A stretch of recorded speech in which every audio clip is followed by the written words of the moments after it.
Hey. Welcome to the Haunters Playground, the place where people who love everything spooky and scary come to play. And we're locked in the shop. We tried to get out, and the door's blocked. Just enough room for my wife to slide in a peanut butter and jelly sandwich. See? That he ate, not me. Yeah. And look at this. Of course, I guess we could just go through the back door, but hey, what's the fun in that? I don't know. I don't know. So, last week we concluded our interview with David S. Friedman, audio engineer. Gave us a lot of useful information, at least for me. I mean, it might have been way technical over a lot of people's heads, but it worked well for me, and hopefully, if some of y'all went to the links that we provided below last week, y'all were able to download the free audio editors, and you went and got some free sound effects, or maybe some of your own sound effects, and maybe you started playing around with those. So now comes the time where we say, hey, if you went and did that and you created some sound effects, send us some samples. I'd like to hear them. And this week, I'm going to go ahead and I'm going to throw some... I have been creating a library of sound effects and doing Foley work for years. Foley work, if you don't know what that is the old school way of a Foley artist would create all your sound effects for a movie. And so since I've done some independent movies, I have done some of my own Foley work. And so I'm going to make them to where y'all can grab those. The ones that'd be useful for this time of year, for your haunted house or for your haunted yard or whatever you may have. So we're still talking about audio, but it's just us. So you had some questions. What was the first question that you had? Besides, can you talk like the Allstate guy? Dang it. That was the main guy. Can you make me sound like Arnold Schwarzenegger? Yeah.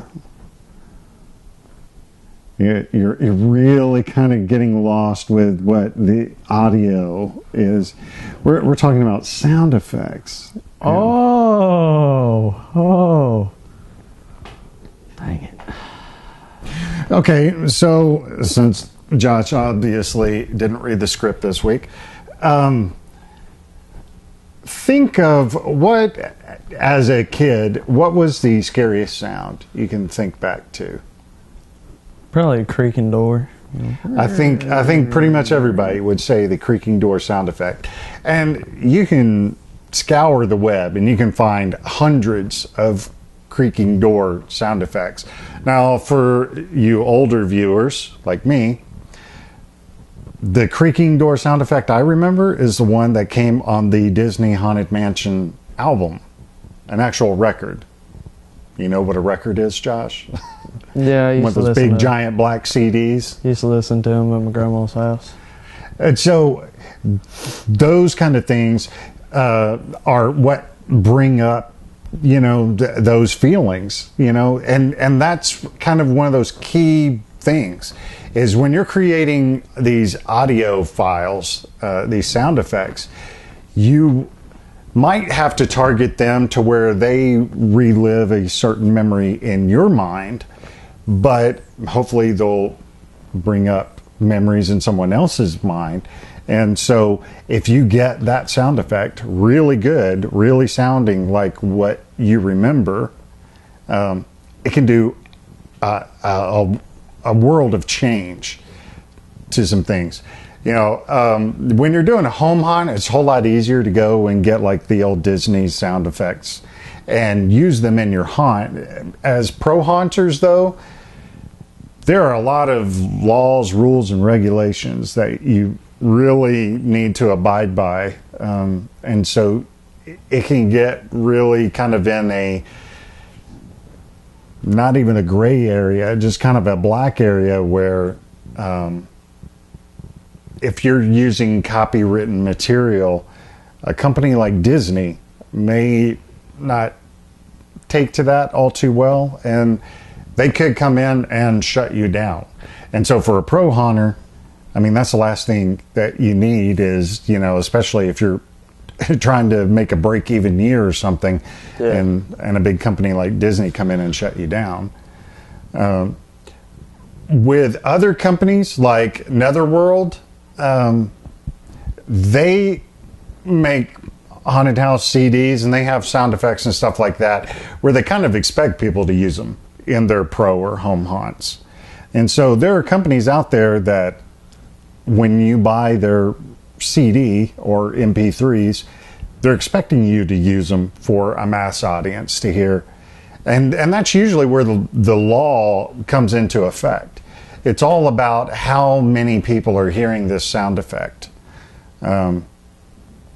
Kind of like displaying, I've done it in the past, but we bought the rights to do it. But in some haunted houses that I did in the past, we projected a 50-foot image up on a wall as people waited in line, and they got to watch portions of old horror movies. But we went through Universal Studios and stuff, and we bought the rights to display it because we had several thousand people in line.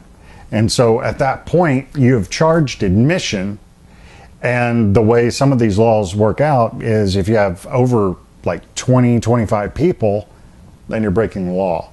So if you are a pro hunter or looking at going pro, there's going to be some things that you're going to want to look at and you're going to want to think about, because you want to do things right. And sometimes it's going to cost you more money to do it right. But by doing it right, for one, if you're looking at later trying to get investors, by showing them all the different steps you went through and showing them how far you're willing to go to do things legally, correctly, it'll impress them, and you're more likely to get your investors to get on board and give you money, rather than going, we don't need to do that, and I'm not worried about that, because then that might scare investors off with going, well, who knows, this guy may lie to us about ever making money and stuff in his pockets. All right, so with audio files, what are you familiar with? MP3s? Yeah. Do you have a, what's it called, Nano? iPod Nano? You, Steve. I got a iPhone. Does that count? Okay, so Josh has an iPhone. Now, on those instruments, they use high compression. Yep. But can you make all your sounds just play one right after the other? Can you create a playlist on your iPhone? Mm-hmm. I wouldn't know. I've got an Android, so I've never had an iPhone. What was my next question going to be? Oh, so if you can create a playlist, then you could basically take an adapter cord, plug it into your iPhone, plug that into a receiver, computer, an amplifier, a computer, yeah, and then you set your computer speakers out, and basically that can become your little haunted sound effects sound system, just by doing that. And that's the way a lot of people are going. I mean, the last big haunted house that I did, I think we set in 8 CD players, and they all cost about $100 each. And then each CD player had to have an amplifier, which cost $300 or $400. Then we had to put up several speakers, which cost about $100 each. Now, you're still not going to get away from amplifiers costing still about that amount, but you get more power. But it's the CD players. I mean, now you can go and you can buy a little MP3 player for $15, $20. And so right there, you're saving yourself a bundle of money. So with doing something like that, and then if you can find powered speakers, some that, you just plug into the wall that work with a computer, then you could place those throughout a yard haunt, or even in a pro haunt if you had them, secured in a good way. In a yard haunt, you'd still need them secured. But you could basically create a bunch of different sound zones. Now, Josh, what's your background with doing haunts? You pretty much just run out and scare kids, right? Yeah, pretty much. Put on a mask, take off running. And that's pretty much kind of all there was to do in our neighborhood last year. Was there was only a few houses built, and so there were very few people, so there was going several streets over to find where there were more people at and just running around scaring them. Now, with more houses being in the community, there's more of an opportunity to set up a yard haunt, but still, we're looking at a 3-4 week process. Yeah, and the thing is, and it shouldn't be an excuse, but for those of you who live in Texas, like Steve with Yard Hunter 5, it's hot. You know, it is still B Studios. I mean, he's over in Dallas. It is miserable down here.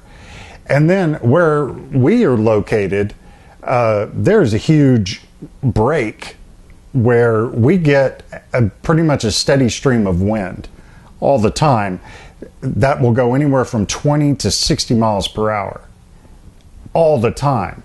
So in order to get things out where it would make sense for a yard hunt, you're going to have to take rebar and stake everything in because it won't hold. I tried last year with this guy, and I ended up having to put him right next to the front door in our covered porch. But, you know, those are the things that everybody's going to have to... There are people up north who have to deal with snow. There's people, you know, like Troy up in Washington where he's going to have to deal with rain. I mean, everybody's going to have to deal with their own things. But one of the things that we do around here, and we did a lot last year, was the sound. And the thing is, we had this guy sitting out front and a couple of more props out front. And the sound, when the kids came walking up, they already started getting scared. And so the sound will make a big difference. And that's really what I'm hoping everybody will realize. Don't just grab a CD and go, oh yeah, this says thunder and lightning, and throw it in and walk away and never think twice about it. Really think about how that thunder and lightning sounds, because there's hundreds of thunder and lightning tracks. Hopefully you won't be hearing the lightning. Should just be hearing the thunder.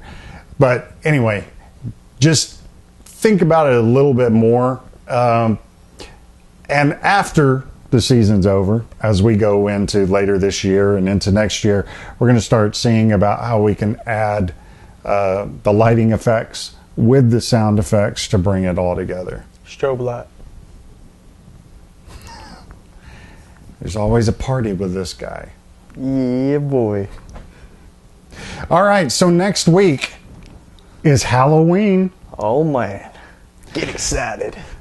So what we're going to do is, I know I said we would do 5 or an episode a week for Hot-tober, but I really wanted to grab some footage from Halloween night, which would be really kind of different for us because we always kind of do a studio setting, so doing some handheld stuff will be a change of pace. But like to just get into the thrill of it all and grab some stuff next week with the kids running around trick-or-treating, even see my kids. My wife will probably avoid the camera like the plague. But we know Josh won't. Josh loves the camera. Yeah, boy. So next week, look for us on, what is Halloween's on Tuesday or Wednesday? Wednesday, I believe. Anyway, November 1st is when we will post the next episode. And that will wrap up Haunt-tober for us. And then we're going to be back into every other week. So it'll be the November 1st and then the 15th or whatever. So until next time, that's Chris and Josh from the playground. Stay classy, San Diego.